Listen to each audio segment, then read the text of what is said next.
What's up guys, this is the Electric Texan. Today I'm going to be reviewing the Qlife Racer Ultra, as you can see by the shock right there. And you might be a little confused why there's one bike right here and then another bike that's disassembled right here. I'll sort of get into my issues with this bike and the pros of this bike. So let's just go over sort of top down what you expect. This is sort of these come with grips, obviously stock, but I had to take them off. I'll get into that. These brakes are decent. They're easy to, I would say, replace. You can see the cable right there. As you can see, the shifter is pretty easily maneuverable, although it is broken. This is for the front derailleur right there. It is a 7x21, so you have technically 21 gears. This is the display. I would turn it on right now, but there's no battery. I would say the pros are the sort of riding position you get on this bike. I obviously have an aftermarket seat. This is very wide compared to the stock seat, which I'll grab 1 second. So guys, this is the stock seat that came with the bike. Obviously it's very small, sort of narrow. It just hurt, honestly, to ride it like this with this seat on.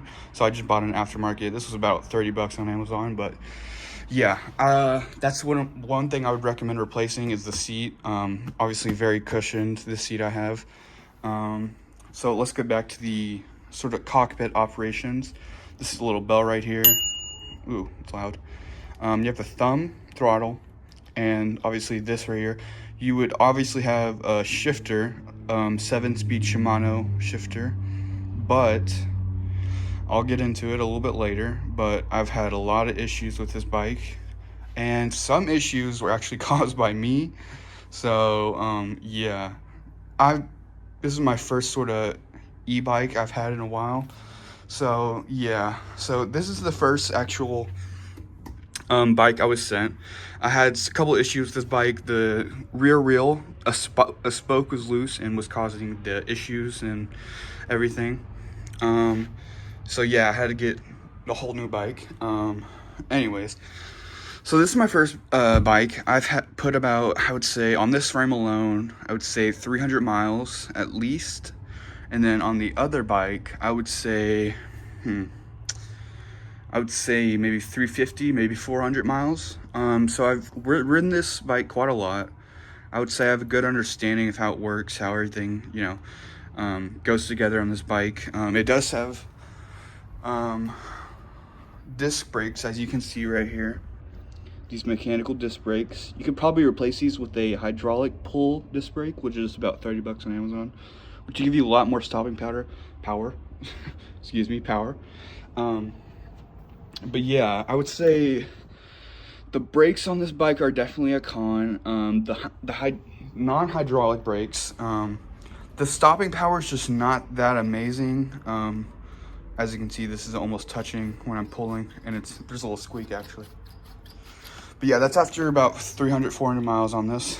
This is the rear brake. Obviously, it has it normal mountain bikes standard. Let's see. The suspension, I would say the front fork is decent. I would say it's not the best. I have the preload sort of maxed out because I am a heavier rider.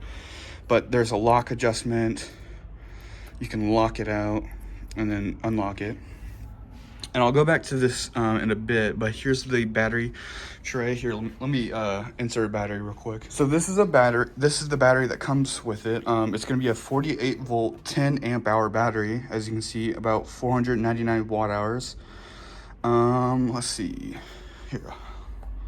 Here's a power switch on and off. And you can see here is the power switch that's on and off. And you can see, here, let me turn this on. There, you can see the power right there. This is fully charged, so that's good. But yeah, let me insert this real quick and I'll get back to you. All right, I have a battery inserted on it, and let's see if I can power on the display.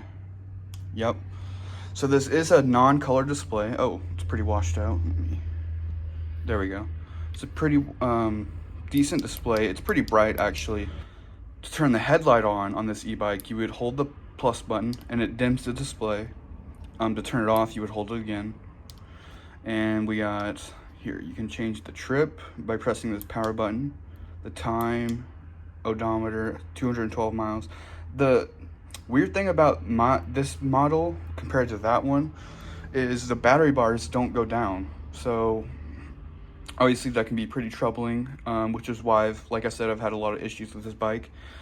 Let's see, power, it can show power. Here, let's turn this on to power 5, 2, 3, 4, 5. There we go. Let's go on the throttle. There we go. As you can see, it spins up to, it's a little washed out on camera, but it spins up to almost 31 miles an hour. So yeah, I would say this is a decent bike. If you're a heavier rider like me, this has a weight capacity of 350 pounds. So it caters to a heavier.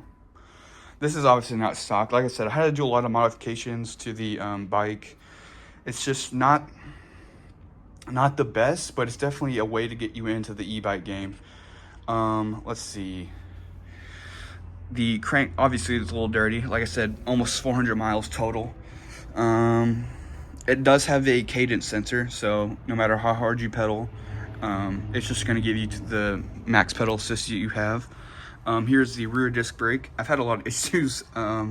Like I said, it's not the best, but it definitely, for $500, I can't think of a sort of better value in an all-around encompassing bike. Let's see. These are stock tires. These are knobby tread. I would say they're pretty loud on the road, but they're obviously going to help you if you're going off-road. I do have 2 batteries. Like I said, 2 bikes that I received. The charger is a, let's see if it'll focus. It's there it is. It's a 54.6 volt max. I think it's a 2 amp charger. 1.5 amp maybe. Yeah. Here's the keys that come with it.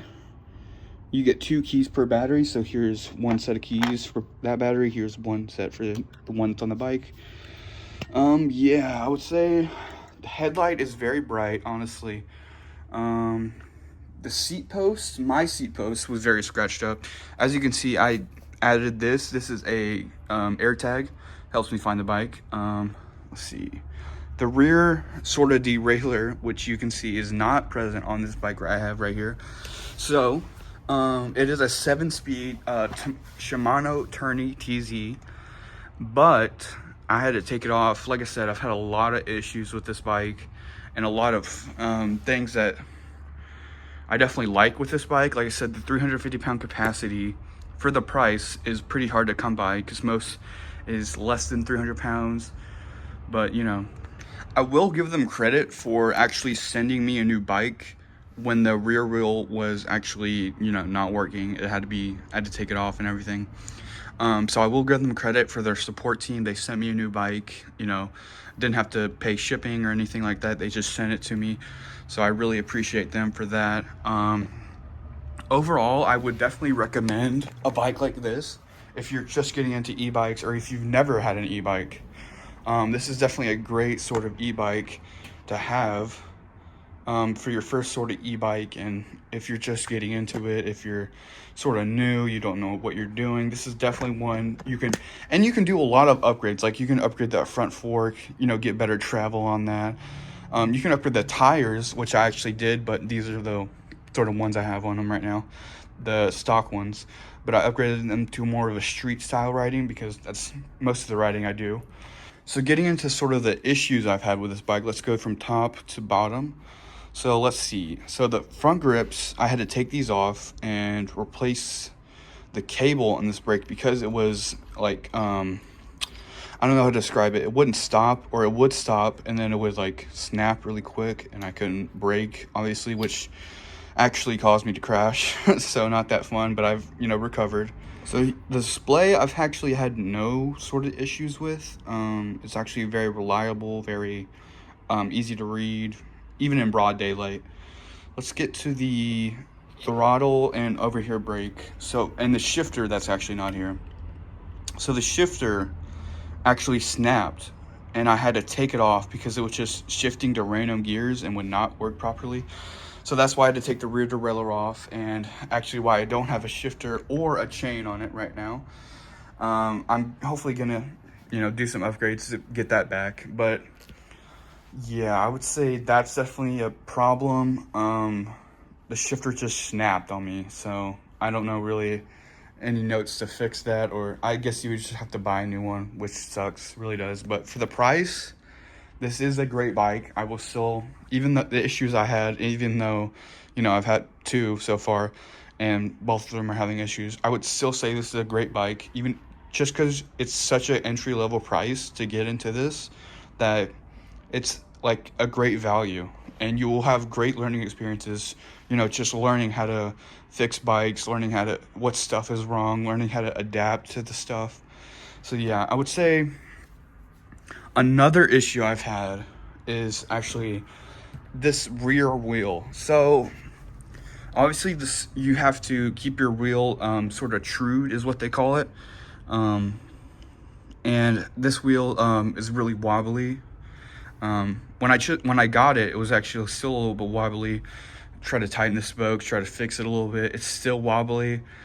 Don't really know what much more I can do on it. Yeah, it's just wobbly. It's not really, like a well-balanced wheel. Yeah, the brakes, I've had issues. I had to keep replacing the brake pads. They go out very quickly. Yeah.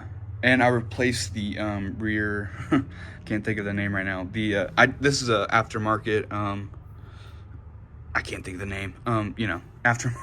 Aftermarket part right there. Because the one, even if I would lean it over, it would bend. So this is way more sturdy. It's a metal one. The original one comes with a plastic one. Let's see. I think that's it for this bike. It cost me about $550 in total for shipping and everything on Amazon. But yeah, I would say this can be for heavier riders, can be for lighter riders. It's only about 55 pounds in total with the battery and everything on. So it's a very light bike. If you need to go upstairs, actually I'm upstairs. So I take it upstairs and down every time, but it's a very light bike for that. The power is very good. I've gotten up to 30 miles an hour on it, on flat ground and everything. And I'm, 300 pounds, so it definitely can carry, if you're lighter than me, which you probably are, it can definitely carry you. Let's see. I would say, yeah, this is just a very good value bike, and I would definitely recommend it to anyone who's just getting out and starting bikes. But if you can, I will recommend, like, bikes that are higher in value that just come with more quality components overall. But this is a very, like I said, very, very good value for the stuff you get and the learning experience you'll get from just, building with it, repairing it, doing general maintenance on it. This is a very good value for that. So yeah, this has been the Electric Texan. I appreciate you guys for watching, you guys for liking, subscribing, anybody like that. Yeah, appreciate it. Expect more videos in the future. Plan on getting couple more e-bikes coming in. So yeah, appreciate it. See ya.